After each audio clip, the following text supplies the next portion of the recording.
Hello, everybody, and welcome to this event at the Institute for Government, which is the first in a series we're doing that we're calling the Trump Challenge. I'm Jill Rutter. I'm a senior fellow here. We're all looking across the Atlantic. We're pretty riveted by everything that's going on there at the Institute for Government. Since the new administration took office, just back in January, they've been making waves from the start, and the first 100 days have been something of a whirlwind of change. One of the most striking features being the creation of what's known as the Department of Government Efficiency, DOGE, with Elon Musk at its helm, though his role now is a bit more obscure. IFG, of course, we're interested because one of the things that we're very interested in is anything that makes government more effective and makes government more efficient. So having a big and dynamic programme trying to address that is, of course, something we're extremely interested in. So we're interested in what we should learn from the Musk experiment, both about how to go about reform and about maybe how not to go about reform. And to do that, over the next hour, I'm joined by a fantastic panel. Technology permitting, and it's looking good at the moment, I am joined by Professor Don Moynihan, Professor of Public Policy at the Ford School of Public Policy at the University of Michigan. Then, with us in person, I'm delighted on my right to have Munira Mirza. Munira ran the number 10 policy unit under Boris Johnson and now is Director of Civic Future. Then on my immediate left, Jenny Tennyson, the founder and Executive Director of Connected by Data, and then our Canada watcher last week, this week Trump watcher, our very own Alex Thomas. So remember to send in questions on Slido if you're watching online. If you're here in person, you can also submit questions on Slido. Be very nice and very compliant, make my life much easier, but you're also allowed to stick up your hand in primitive fashion. We're going to start with a bit of chit-chat among ourselves, but there'll be loads of time for all your questions and interventions. But perhaps those of us that haven't been following DOGE's activities on a day-by-day basis, though I highly recommend Don's newsletter if you want to do that. I'm going to ask Don to kick us off with a primer. What exactly is DOGE, and what's it done so far? So it's a great question. DOGE is I would characterize it not as an organization, but as a network. It has taken over what used to be the U.S. Digital Service. This has now become the U.S. DOGE Service. It is nominally headed by someone you've never heard of called Amy Gleason, although the spiritual leader is White House advisor Elon Musk, who is now retreating. It has officials embedded within all government agencies at this point. So the structure of DOGE is a network partly because it sets up officials within multiple agencies. Some of these officials work at multiple agencies at the same time. And so the mechanisms of accountability are very unclear. Most of them are newcomers to government, have almost no government experience. Their loyalty is to Musk rather than to Donald Trump necessarily or to Trump's agenda. In short order, what has DOGE done? It has focused on downsizing the government. And depending on which numbers you look at, and it's difficult because the changes are often challenged in court, somewhere between, I think, about 276,000 to 300,000 employees will be removed from government. The U.S. has about 2.3 million civilian employees, and so that's a fairly significant reduction in force. It has promised to cut, depending on when you ask and who you listen to, $2 trillion, then $1 trillion. Number keeps going down. Now it's $115 billion, I think, in funding annually. And it's framed this in terms of efficiency. And I think this is important to understand. It is focused only on terms of cuts. And normally those of us who work in the good government world define efficiency as a ratio between inputs and outputs. DOGE is not focused on the outputs. It's only focused on the inputs. And I think this is something we could come back to. But for example, if you cut the number of Internal Revenue Service employees by 40 to 50%, as is proposed, you will save some money, but you will also lose a tremendous amount of revenue, far more than the entire DOGE enterprise will ever save. And in fact, cutting employees as a strategy for saving money, given the structure of the US government, which is basically, it's an army with an insurance company, that's where we spend our money. If you cut 25% of civilian employees, you will save a grand total of 1% of the federal budget. And so this focus on cutting employees doesn't save a lot of money directly, although I think DOGE is also trying to cut employees in order to reduce spending in areas such as grants and contracts. And so, for example, it has limited employees from using credit cards, so they can't spend any more than $1 on items. It has called for lots of additional review of previously approved grants and contracts. And what that has done is really slow down the pace of spending from certain agencies. DOGE, I think, is not something that we predicted. And I think it fits within a broader agenda that Trump brings to the table, which is to establish a more personalist presidency where loyalty to Trump is the paramount value. In that respect, DOGE is somewhat ironic because Dogers are not really that loyal to Trump. They're really more connected to Elon Musk. I think on the whole, and I'll look forward to having more chance to answer questions about this, this has been a disaster for U.S. administrative capacity. And you can pick any policy area, Social Security, revenue collection, safety net policy, science, our higher education domain.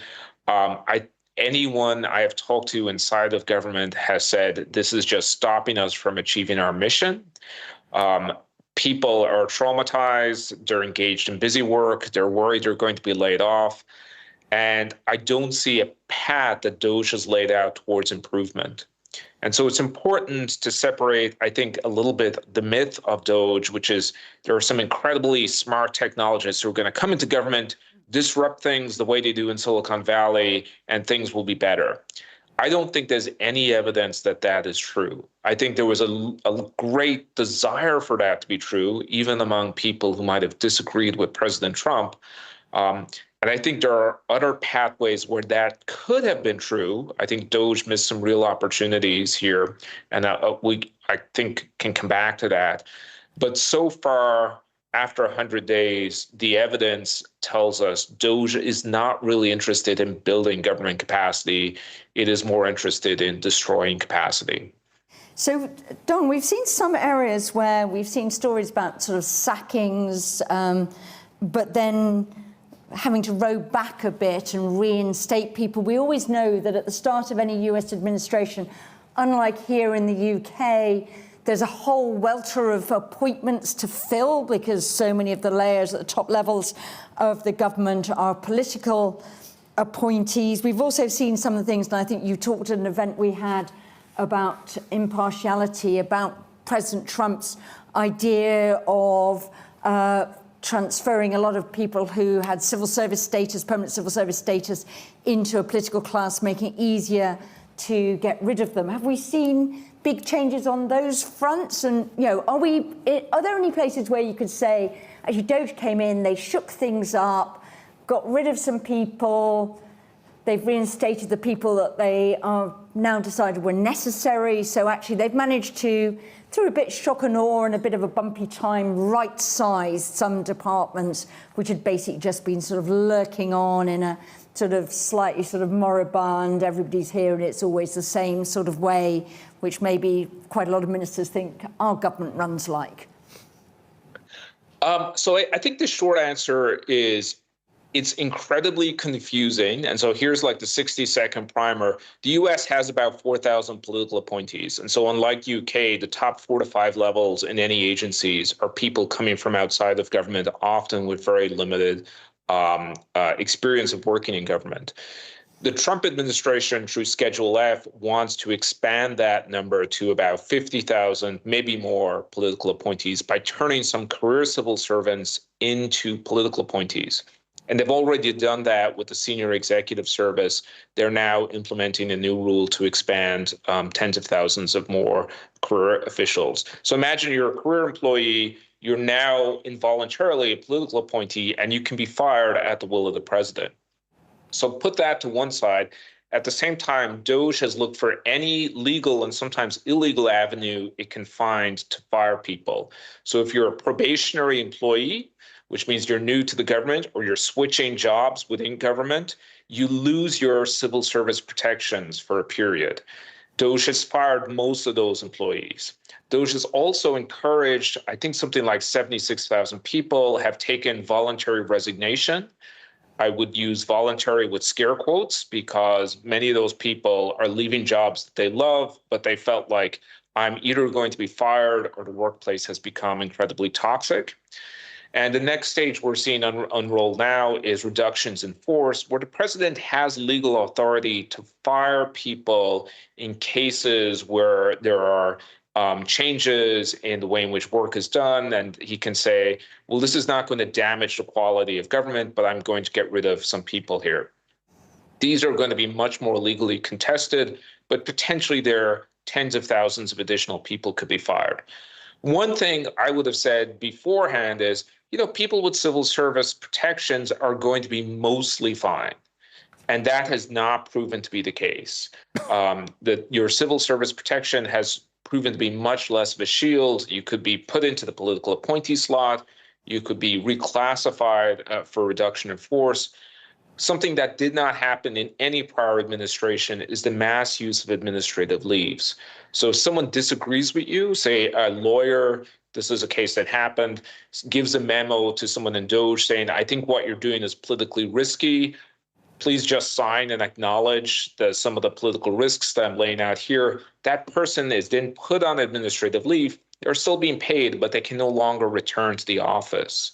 And so a lot of the things we took for granted about basic protections for civil servants no longer seem to hold. And there is this undercurrent of legal questionably legal behavior occurring where to sort of move fast and break things ethos of Silicon Valley, where you just sort of assume we'll do a bunch of stuff, and if it gets really bad, we'll pay the fine or we'll bring someone back, is being applied to government.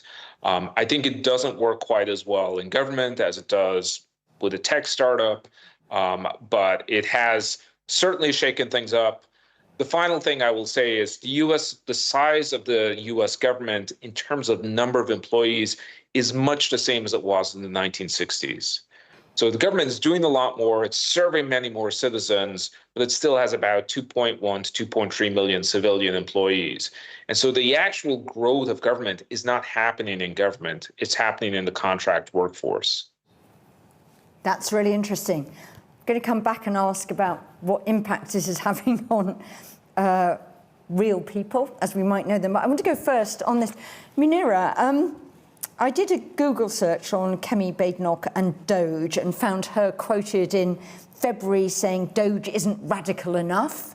That was in February, and it was sort of early days. Nigel Farage's new councillors in Reform are saying they're going to have mini DOGEs. We've got a question here about whether Reform might do that. No, you're not in Reform. But I just wondered, how inspiring is this to people who've actually wanted to shake up government and thought that the state's got too large, too overpowering, that someone's actually come in with a plan and actually got to grips with this rather than, spent 9 months and made a speech about how you can't get anything to change in Whitehall?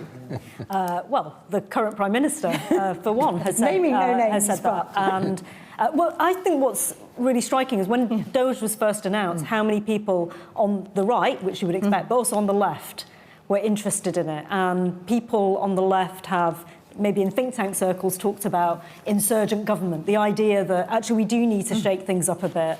And our state, is bureaucratic. It's hard to get things done. Whitehall is slow. There is some waste. There is sometimes, occasionally, ideological resistance, perhaps, to measures. So I think successive prime ministers of different types, from Tony Blair onwards, have said you need a radical reforming spirit. So DOGE, in that sense, I think when it was first announced, did actually excite quite a lot of interest. I think it's been, an interesting, to use a phrase, natural experiment in government reform, and it's certainly had mixed results, I think, as Don has outlined.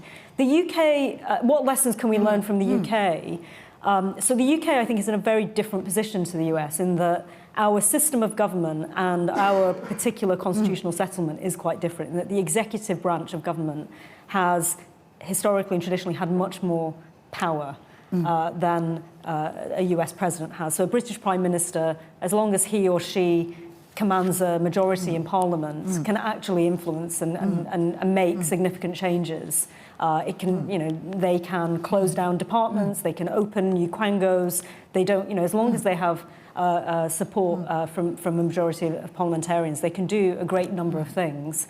And often the limits are political as much as they are bureaucratic, or in the way that the US president, I think, encounters much more resistance from the legislative part of government. Where I think clearly there has been a problem in that DOGE has, partly because I think the US president has limited powers in some respects, has been a very blunt tool.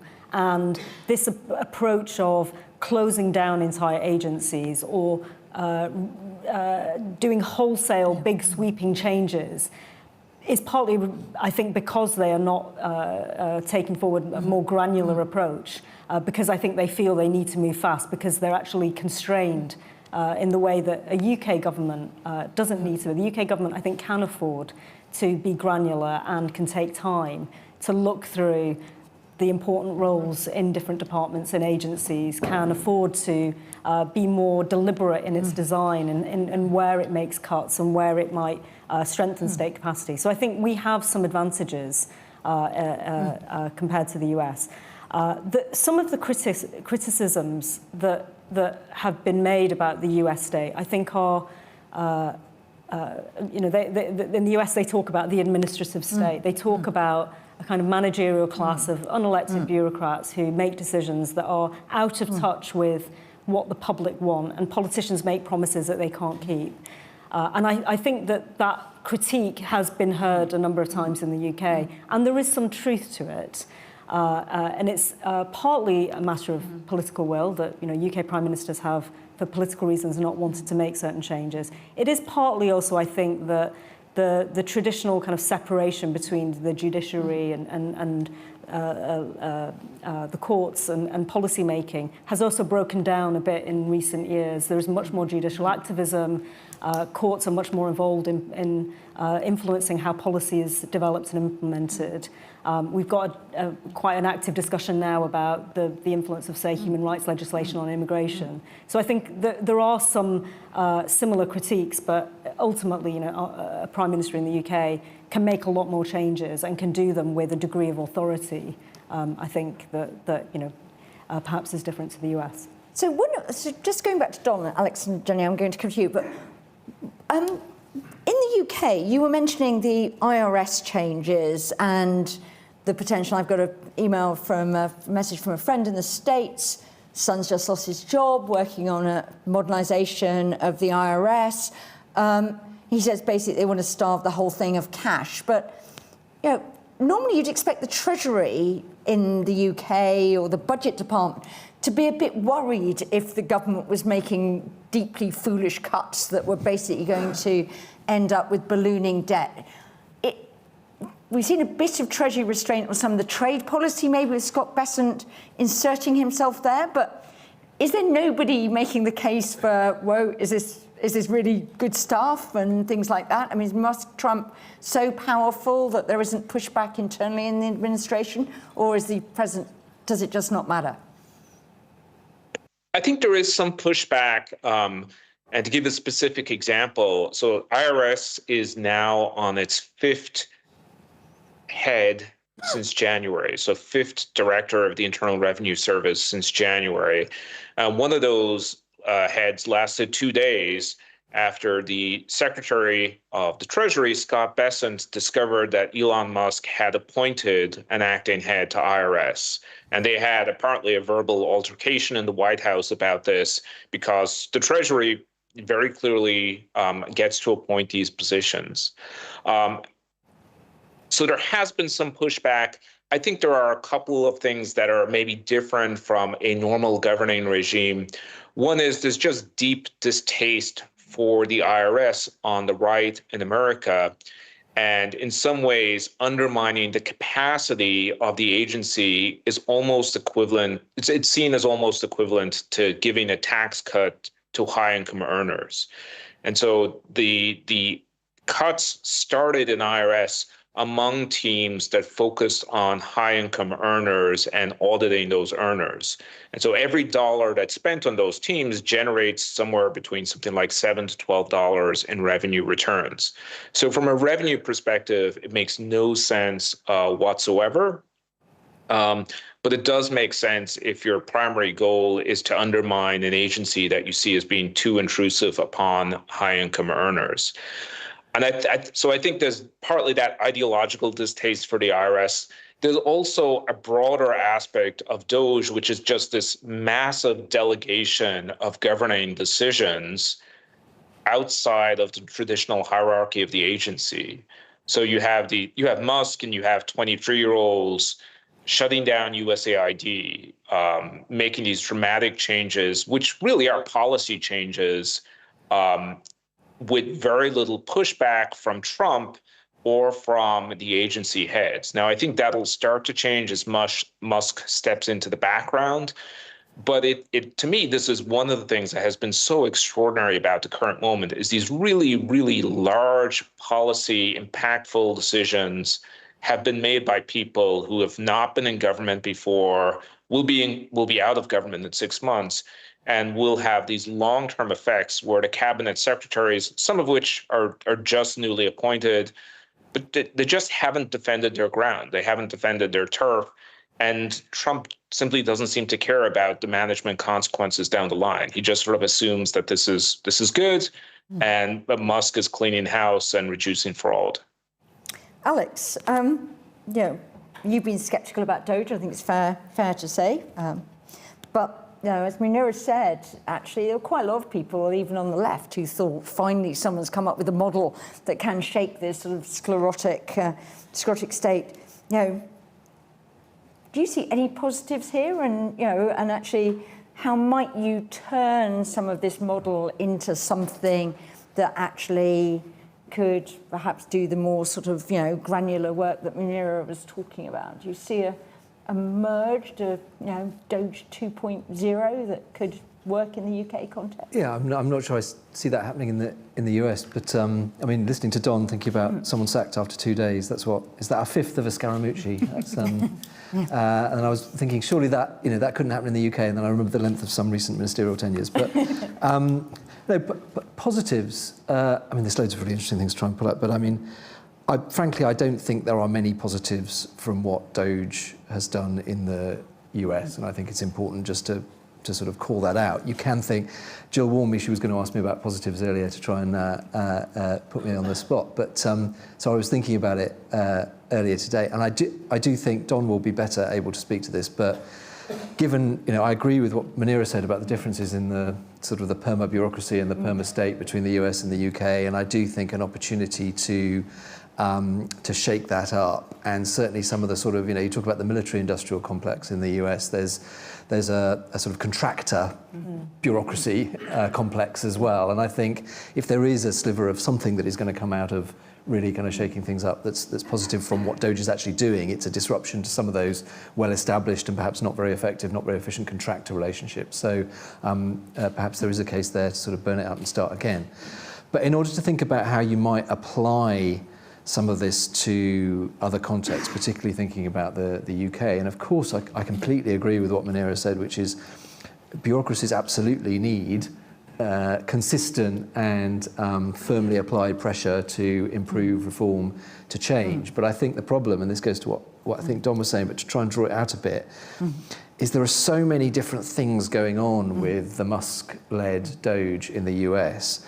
Efficiency is almost the least of it. So they claim efficiency, but actually it seems to me it's slashing budgets willy-nilly in order to cut programs. But there's a really strong, and Don touched on this, undercurrent of ideology and policy there. This is not about government efficiency. This is about making the state dramatically smaller for ideological reasons or for addressing perceived policy problems in the US. I think there's an enormous ethical aspect to DOGE. It's hard to avoid the word corruption when you start looking at the way some of these, some people have, some decisions have been made, and some of the attempts to funnel money in particular directions.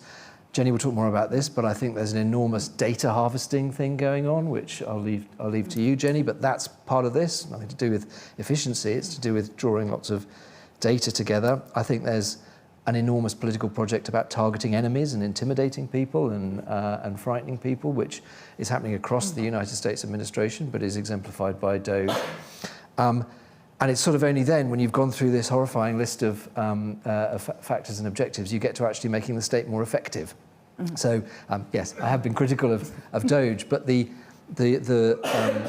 thing to draw out for the UK and other contexts is the harnessing of that energy. And also, I think if you let frustration with the effectiveness of the state build up to such a pitch, you end up with this kind of populist attack on the state, and you lose the opportunity to do all the stuff that we talk about all the time at the IFG, which is, again, we can dig into specific things we might do in the UK in a minute if that's worthwhile. But my worry at the moment is a sort of the devil has all the best tunes thing, which is it's very hard to take your eyes off Trump and Musk and what's happening to the state, and actually the solid, incremental, hard labour of making government work better is sort of lost in that fireworks and sound and fury. I'll come on to that in a second. But Jenny, on they brought in these very young, whizzy people, the sort of people that often it's quite hard to get into government. We saw the Dominic Cummings appeal for sort of widows and misfits to come, and actually there's some benefits there in getting some people who are really good with data, which are actually very helpful in managing the pandemic. They were not the sort of people who normally work in government. I just wonder if you could take us through, what you think's particularly interesting, because there did seem to be, potentially a big opportunity here to apply some of that really frontier sort of tech, AI thinking to improving the operation of the state, if that was what you were interested in. But what's your take out on what's happened in the States from a sort of data techie perspective? Yeah, I think that you can really see that DOGE is taking a technologist's approach to reform. And you're right, one characteristic of that is going for the best and the brightest, the misfits and weirdos, the people who can come in from the outside and think differently, have a different kind of perspective on a topic that can be kind of unapproachable otherwise, and then really just disrupt that whole sector, and we've seen that across Uber with taxis, or Airbnb, or any number of those big Silicon Valley tech firms. And they bring with them this approach that is very technology focused. So they're not only, they're using technology in order to achieve those reform ends, including bringing together data that's distributed across government in ways that we don't have any kind of transparency around, and that could be being siphoned off in various corrupt ways. But more kind of concerningly, doing actually quite simplistic one-off uses of technology across the kinds of data that they have. So, running AI over the websites of the Pentagon in order to remove anything that looked like DEI, and therefore removing the information about the Enola Gay bomber that dropped the first atomic bomb, right? Really stupid kind of ways of using technology. The things that really concern me are where they're getting access to key systems in a kind of a technologist hacking around the system kind of way. So the one I'll bring out is putting the names of immigrants on the official death file, so the register of people who are dead, putting alive immigrants on that file so that they cannot access financial services or benefits or anything else because officially they are dead. And that's a hacking of the system, right? Literally a hacking of the database to insert different information, or using access to treasury payment systems in order to reverse particular payments. So actually, you know, getting into when you've got government that's run on technology, gaining access to and power over those pieces of technology, whether they are centralized systems like Notify, centralized databases, gives you immense power over the practical way in which things get done. So it's, you know, the whole kind of strategy is delivery. You're aiming at the delivery side of the way in which government operates. And then, you know, the other thing that they're really doing is a very, that we really recognize from Silicon Valley is, as Don was saying, claiming all of the benefits, all of the kind of cost savings, and really ignoring the risks and externalizing any of the costs. So those savings that they're claiming really outweighed by, as Don was saying, that IRS revenue, defending lawsuits, the kind of cost of putting people on administrative leave and so forth. And again, that's a classic irresponsible tech, Silicon Valley kind of play. Social media firms put their technologies out into the world. It affects our democracy. It affects our mental health, and they don't take responsibility for it. AI companies put ChatGPT out into the world, don't take account of the environmental costs, the job losses, the impacts on people's learning. I think one thing that's interesting is that, you know, when DOGE was first set up, then it was set up with both Elon Musk as the technologist and also Vivek Ramaswamy, who was supposed to be bringing and was trying to bring something that was a bit kind of non-technology oriented in terms of the reform that he was bringing about. But he left very, very rapidly. And so we've been left with this very technology focused and very just with the kind of culture and I would say arrogance of the technologist, of an irresponsible technologist, in the way in which they're trying to do reform. So I'm really interested in just letting technologists with a technological view launch. And we've seen these sort of, you know, the government keeps parroting this 45 billion savings target of very mysterious and dodgy heritage.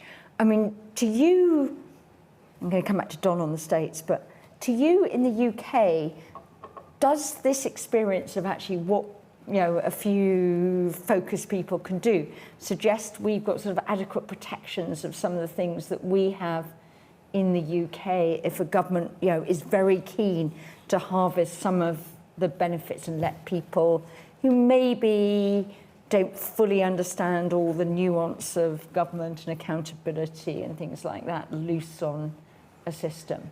I think it's really, as I say, there are these various points that DOGE has gotten hold of: the Treasury payment system, the death file register, the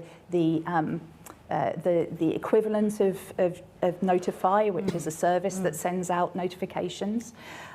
It's gotten hold of those key pieces of technological infrastructure and are using those in order to advance their kind of approach.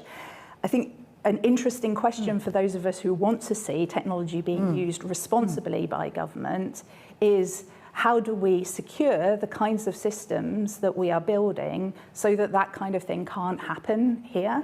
How do we make sure that there isn't the kind of single point of access that can have such broad sweeping kinds of impacts? And you do that both at the kind of governance level, but also, since they ignore a lot of the governance level, but also at the technological level. It speaks to us actually needing to use more distributed systems, needing to build in transparency and reporting into the technological systems that we build so that it's possible for people on the outside to see when they are misused in these ways, and it's possible to have at least some semblance of accountability around it. Oh, I want to come to the audience in a second, but first I just want to ask Don, if I'm in Washington everybody I know around me is losing their job, and Washington, people tell me it's a very depressing place to be at the moment. But if I'm a MAGA voter in a red state, does any of this,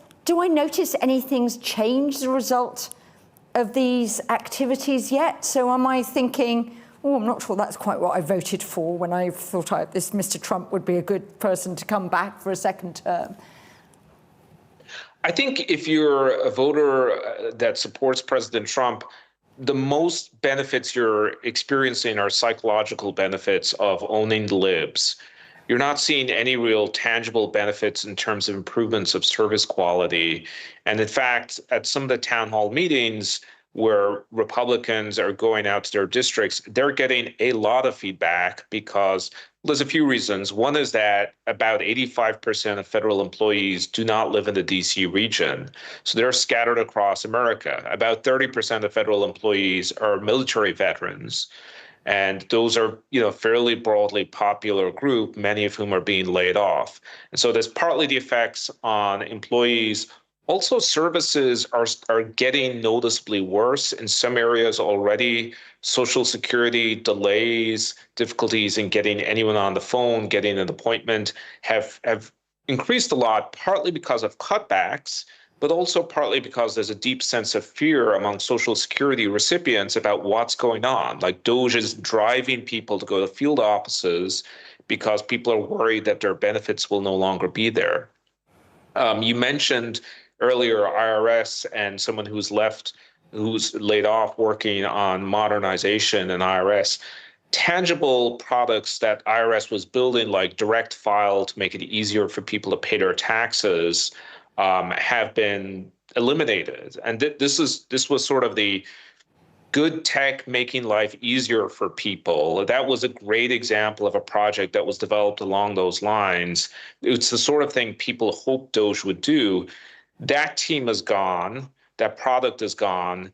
18F, U.S. Digital Service, so entities that were built on the UK design of a government digital service, never really got the authority to really make a change in government. And finally, the irony is they see someone come in who has full support of the president, can wave his magic wand and change things across government. And what happens is this person pulls the rug out from under the actual technologists who are trying to build and modernize the state.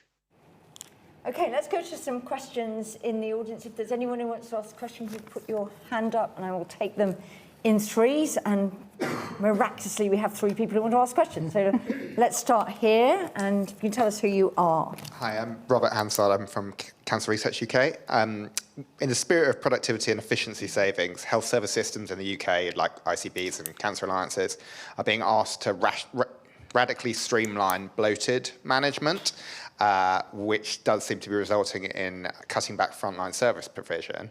So the question is this the inevitable pattern with efficiency savings? Increased productivity, yes, but decreased outputs, nonetheless. Okay. Interesting definition of productivity there, yes. I'm James, a semi-retired investment banker and chartered accountant by background. Has anybody in DOGE got practical experience of successfully downsizing organizations? Okay. I think Elon Musk might claim he did it at Twitter, but anyway, before it became X, yes. Successfully. I'm flabbergasted that we are discussing management skills and Trump in the same sentence. MSNBC ran a 7-minute clip, half dozen or so instances where his answer was, I don't know. He didn't know what he was signing. He did not know the appointments he had made. Houthi militia defeated him in the war. He doesn't know how to do that. He wanted to intervene in the ceasefire attempts between Ukraine and Russia, which he failed. He has failed all over the place. Bill Gates had such harsh words to use about Elon Musk. So how are we talking about these 2 guys managing anything? Okay, I'm not sure that's a question, but anyway, but we will come on. Let's take this first question here about sort of basically just sort of we think we're streamlining management. Munira, I'm sort of very interested in this. I mean, this is sort of, big theme of successive governments that we're going to strip out, and the NHS is always the area where we're very tempted to say we want fewer managers, we need more frontline staff, and then you get reports that sort of consultants spending their time, this is one of my colleagues, signing off leave requests and things like that, because you actually do need some managers. How do we get a sort of sensible view from government about actually what is the right way of setting up some of these things? Maybe some helpful advice for Wes Streeting as he tries to... well, the IFG did a very good report, I think, by Sam Friedman about, why has productivity in the NHS not improved, even though huge amounts more money have gone in. And one of the things I think he points to is actually managers do play an important role in terms of being able to move resources around efficiently. But as you say, when you ask focus groups, most people will say, well, hang on, why are we paying for all these managers? And I think what's happened is that there is an intuition, which is not entirely incorrect, that there is inevitably within a bureaucracy, you get vested interest, you get people who end up protecting their jobs, their teams, want to expand their teams. And there is an asymmetry between the Treasury and everyone else in government. The Treasury says, right, you've got to cut spending. Nobody offers up voluntarily, very few people voluntarily will say, you know what, I could make my team much more efficient with half the number of people. But that's the dynamic that ideally you would want to see. So you have to find ways of incentivizing the system to do that. At the moment, I think in the UK, when departments save money, they don't tend to get any of the benefits of that saving. And I think that's one thing the Treasury could do more of. It could allow departments to save some of the money that they, save through efficiency cuts and so on. So that's one thing they could do, management. The other thing I would say is, even though I understand and I agree with a lot of the criticisms that have been made so far, the thing that existed prior to DOGE was also, to some extent, semi-corrupt, in that people felt that there's a kind of pork barrel culture in politics, congressmen who campaign for funding spent in their states, in their areas, and that sense of the bloat, the way that political influences increase spending overall, and you have might be for ideological reasons as well, in education, and some of the stuff on DEI I think has. In the US, particularly amongst the kind of people who are sceptical about DEI in education, the way in which the number of grants that have been made in some of these areas are now being made transparent, perhaps for the first time. I think that is driving a lot of it, the sense that people are frustrated with the way that money is being spent. Whether DOGE is the answer, I think, is a different point, but. Alex, I want to come into this question about sort of management skills. I mean, we discussed about, was Trump a successful businessman or not? Elon Musk clearly has had very big business. He used to run, is it still the most valuable company in the world? I'm not sure. But anyway, it's taken a bit of a dive recently, but he's clearly had business success.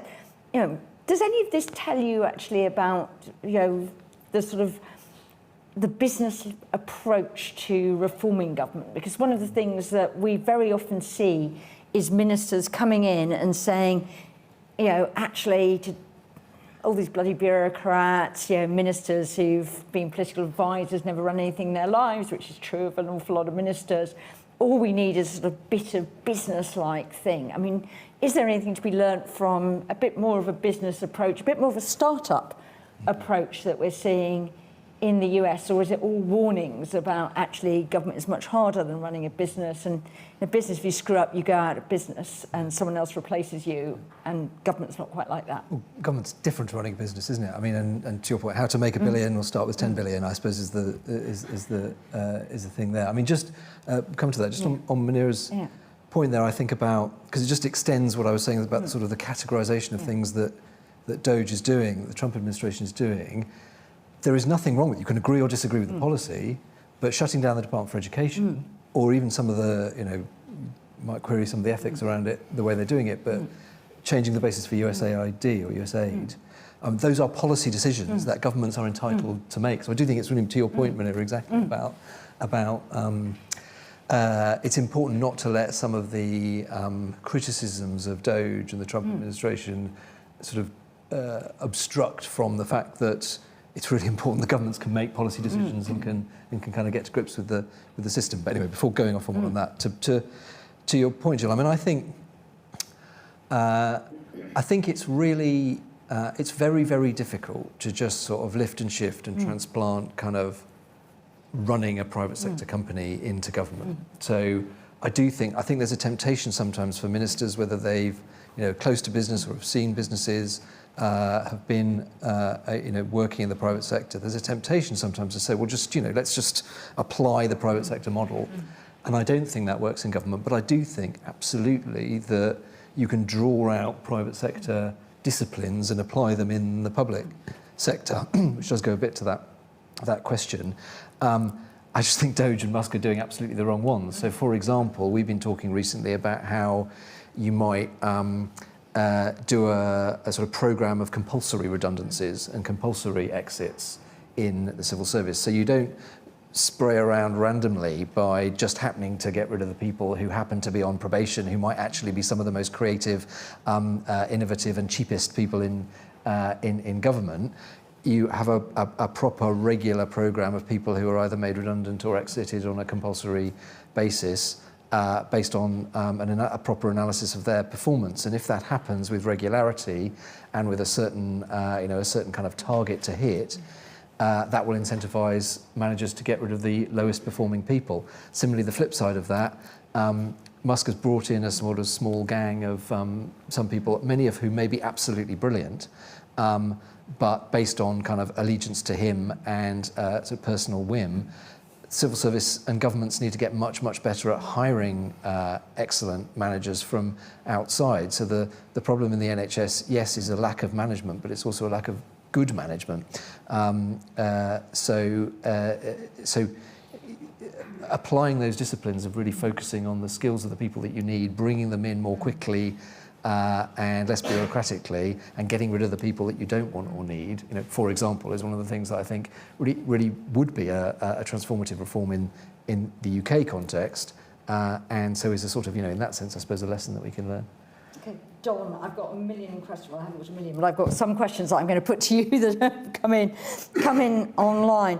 One is a question about is the real sort of aim here, and I think Michael Lewis wrote about this a bit in Trump's first term, is it basically to eliminate state capacity in order to allow private sector enterprise to effectively take over areas which the state has been functioning in? So basically, whether you regard that as corrupt or not, but just to substitute private sector activity for state activity. I think we saw some of that with the weather services before in the previous administration.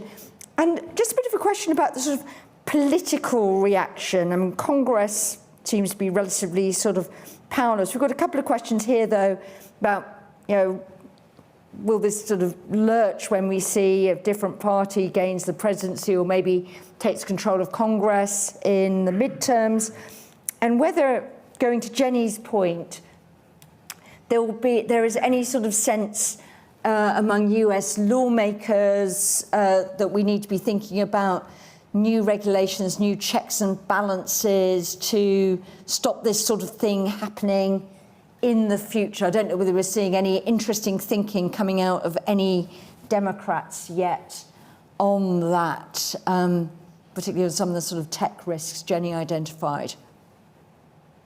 Lots to unpack there. So start with the role of Congress. And this is really one of the things that is different between the UK and the US, is that some of those policy decisions about where we spend money and whether a department or agency should continue to exist has historically been a congressional prerogative. And the Trump administration believes that they can impound funds and not spend money. Historically, we believe that to be unconstitutional. We believe that only Congress could create, and therefore only Congress could eliminate agencies. And so some of this crisis that we're in is partly a result of the executive ignoring the law and hoping that the Supreme Court will eventually meet them there. And partly it is Congress not defending its institutional prerogatives. And so I think there has been a failure there. If there is a change in the midterms, I think there'll be more oversight from the congressional branch, and they will not go along with certain sort of budget changes. But it will still be a very tight Congress in all likelihood, and therefore you won't see dramatic changes. And more likely than not, Republicans will still control the Senate.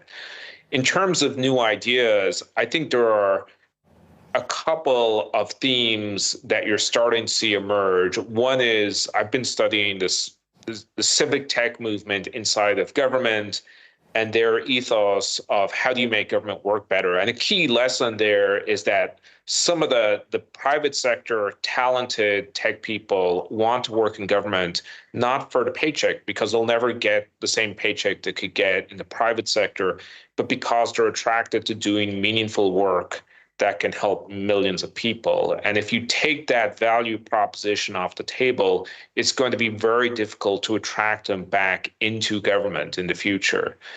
So I think rebuilding a civic tech attraction is going to be the way in which you get these people back into government. The second theme is the sort of broadly described abundance agenda that's tied to Ezra Klein and Derek Thompson's book, which I think fits with a broader liberal critique of the administrative state, which ties to many of the things that you've talked about already, that's become too procedural, that even blue states like California are too bureaucratic, so you can't blame Republicans.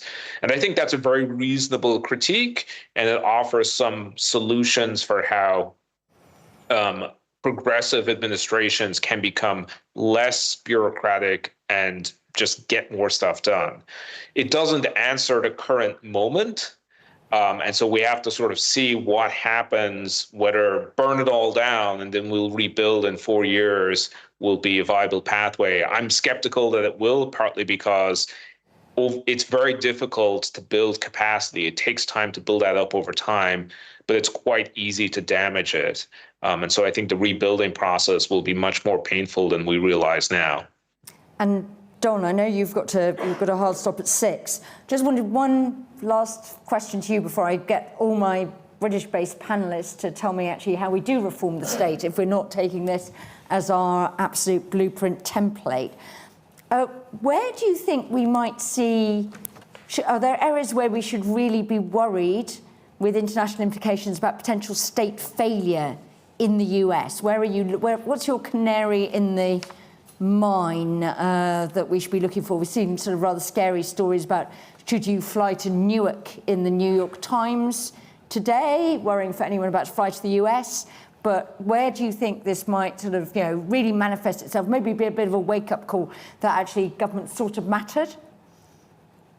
There are so many areas. And I think this sort of reflects how the U.S. era of governing via soft power is starting to come under threat. And you could take national security and the alliances that we've built over time and whether those alliances are still credible. Diplomacy is another, whether you can rely upon the word of the administration when it's increasingly likely to reverse itself based on a Truth Social post.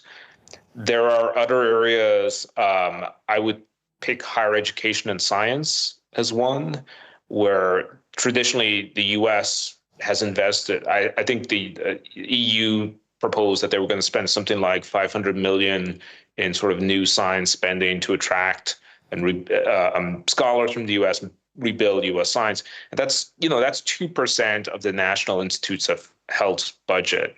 And so the scale of scientific innovation that the U.S. has invested in historically affects not just the U.S., but the global science infrastructure. And as that starts to teeter, then other countries, it's not like other countries are just going to pick off U.S. scientists and hire them. That scale of infrastructure just doesn't exist anywhere else. And so other countries will have to think about, are we going to invest in, make these massive investments? Are we going to rely on our partners still in the U.S.? what does that look like? And so in the same way that I think some of these conversations are happening about national security, they're also going to happen about more routine aspects of soft power. USAID and sort of foreign aid, I think, is another area where, the scale of the damage is either going to happen and millions of people will die, or other countries are going to have to sort of step in because the US is no longer a reliable actor in that space. Okay. She said that's, well, let's go positive, she said, after that. Okay, if this isn't the model, I mean, we've had some people coming in saying actually getting, reducing reliance on contractors, that's quite a positive, thinking about, how you bring in different sorts of people and things. So, Munira, what do you take as some, positives? A new government, how should it go about reforming the UK state? Because we don't think it's perfect now. So what's a positive agenda of reform look like? Just some points, not in a particular order. I think, first of all, acknowledge that the current system is not basically fine, that there are dysfunctions and they do need some serious, deliberate effort. So acknowledging the scale of the problem and the dysfunction where it is, whether it's planning reform or the immigration system, whatever. I think having a clearer analysis and quite a granular analysis of what's not working, and this idea that you can go in and just shut down, whole teams or agencies and not have a clear picture, I think is a problem. So some granular analysis and preparation, ideally before you arrive in government, but you can still do it while you're in. I think it's good to bring in outsiders. Outsiders do bring challenge. They don't have the same loyalties. That can be a risk as well as an upside. But also working with allies on the inside. There are lots of people, and we meet them all the time through my organisation, who work in the civil service, who do actually want to change things, don't want to be cowed by process and by fear. Working with those people, I think we did do quite a lot actually when we were in government. There's a value in doing things quietly. We made some quite big changes that nobody noticed. So, within the first few months in 2020, we made quite big changes to the planning system to allowing change of use. It was done so effectively and so quietly that most MPs didn't even know we'd done it, and they voted on it. We did the same on regulation around gene editing. Again, I spoke to a bunch of MPs after we'd done it, and they were barely aware that they'd voted on this, and they'd done this actually very impactful reform. So I think there are lots of things you can do quietly, the sort of slow, boring approach, the hard yards that Alex has talked about in government, without the fireworks. However, and this is my final point, and perhaps what we've learned is that if you are not prepared sometimes to do very difficult things that meet resistance, a more extreme and cartoonish version of that reform will come down the line. So there are times when politicians, when prime ministers do have to show leadership. They have to explain why they are doing things. I don't think it's enough to just have a Twitter account that has selected headlines. But I think sometimes leadership does require, to govern is to choose, and you have to be able to explain the logic, the philosophy behind your approaches, and sometimes you do have to do it against resistance. I'm going to allow Don to go if he needs to. She said, Jenny, what would be your sort of prescription out of all that? Where do we go? And and is there any prospect we really deliver 45 billion of savings? So, how quickly? I cannot answer that question very quickly, except for saying no. But the thing I would say is, I talked about Musk as being an irresponsible technologist. There are responsible technologists as well. And, I do think that recognizing the power of technology, of data, of digital systems, of AI to be able to support the kinds of changes that we might want to see, we have to have that as we're going forward. But a responsible technologist really gets to understand that granular detail that Munira and have been talking about. So really understanding the context. Why are things as they are? Where is the complexity? How does the rest of the system work? How is the changing this bit going to impact in these other things? And I think a responsible technologist implements technology with the people who are affected by it. Sorry, that's to feed my cat. Where's the cat? A responsible technologist does reform with people, so it really finds out where technology can help them do their jobs better. and takes I do think that the kind of test and learn approach that has been talked about for this government is really important, where that comes with actual accountability, actual sharing of lessons, real evaluation of the ways in which technology and other changes are actually impacting systems, and learns and continuously improves in this kind of regular way that you've been talking about. Okay, Alex, we've seen lots of people say that they find the sort of DOGE concept quite attractive, whether it's Kevin Badenoch saying it's not radical enough, Nigel Farage and reform, even some of the government. So if you want, as Munira was saying, that's where you go if you're actually clearly failing to reform through more conventional means. So actually, what's the Alex Thomas prescription for what your memo to Chris Wormold on what he needs to do to rewire the state so we don't need a DOGE? So you asked me that as the clock ticks over to 6 o'clock. So yeah, you've got 1 minute. I'll be very, very brief. And be very quick. Jenny needs to go and feed her cat. And the problem with DOGE isn't that it's not radical enough; it's that it's not good enough, and it's not going about things as we've discussed in the right way. The prescription is, to the extent that you can cover it in 1 minute, is that there is 2 minutes. There's a I think we're at a moment now where there's a political energy around improving the state. I think Munira, when she was in government working with Boris Johnson, experienced frustrations. That set of Conservative governments got frustrated in all sorts of ways with the state. The Labour Party is currently experiencing many of those same frustrations. So I'm not going for some sort of big bipartisan moment, but I think Labour ministers are frustrated. They need to, and the civil service needs to step up to make the most of this moment that we have. I think that involves certain kind of underpinning structural reforms. We had a big event here about sort of accountability in the civil service yesterday and rewiring the state. So go and watch that on the website. And I won't repeat what we talked about then. But I think there are important ways that you need to realign the incentives for ministers and civil servants to make the state perform. And then I would look increasingly. I think you need to look at this through the prism of performance and a high-performing state. So whether that's the people in it, whether it's the incentives that are aligned, whether it's the technology that is being deployed and used. And I think if you set performance as your overall goal, you avoid some of the kind of going down these sort of bizarre routes that a DOGE-like entity would get distracted by, because you're not just talking about slash and burn, you're not just talking about cutting, you're not confusing it with an ideological project that it's important for the government to have, but is slightly separate. You're focused on, sort of relentlessly focused on high performance in the state. And then you should obviously implement all the IFG recommendations. Okay, and that's where I'm afraid we're going to have to end it, because we've got to just past 6.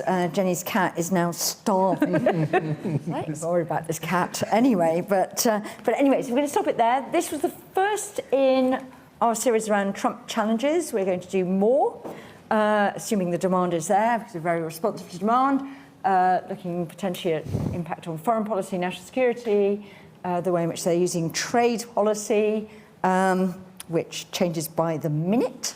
But anyway, first of all, could I ask you to thank our very excellent panel? Don's gone, but we're telling you thank them.